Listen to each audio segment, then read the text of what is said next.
section is going to be documents and then move-in documents. So your rental agreement will be in the software already. We can take a look at editing the storage unit lease. Over here on the right-hand side, we'll select edit. And it's going to populate your rental agreement. Anywhere that you see that has hyphens around it are macros that pull the information from the software. You can make changes directly on this document.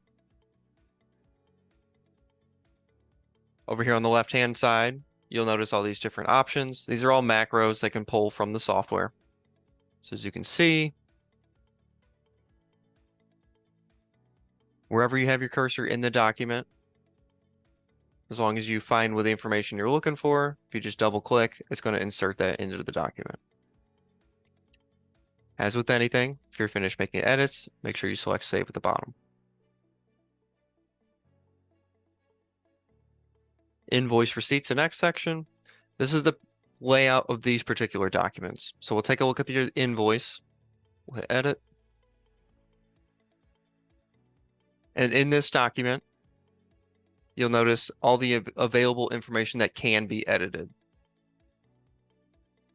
Over here on the left-hand side is how you edit. So you can either turn on or turn off. So I'll turn the email address off and save and preview, and you'll notice that the email address is gone.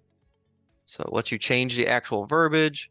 It lets you turn things on, turn things off.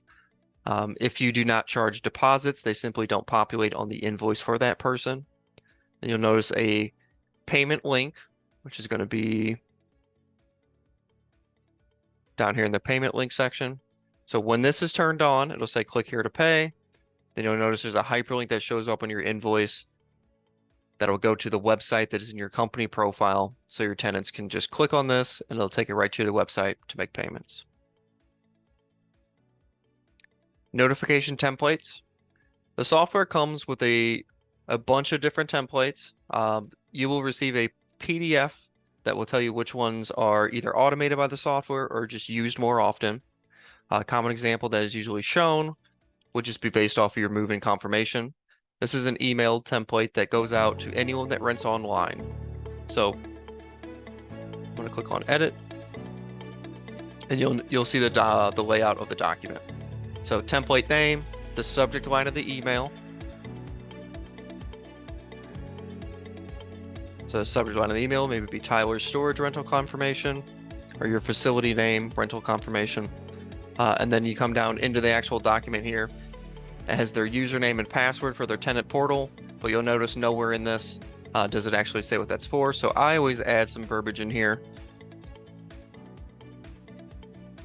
Please use the credentials below to access your online tenant portal.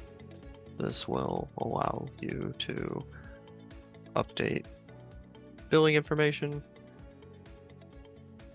view pay invoices, view your rental agreement, add credit cards, and update your password. So a little more information on what this is actually used for. People that are typically renting online, you haven't met before. So if you have a facility that's maybe hard to find, include directions, any sort of relevant information to the rental experience, you may want to include in the move-in confirmation. It says, as with anything, sure, hit save when you're finished.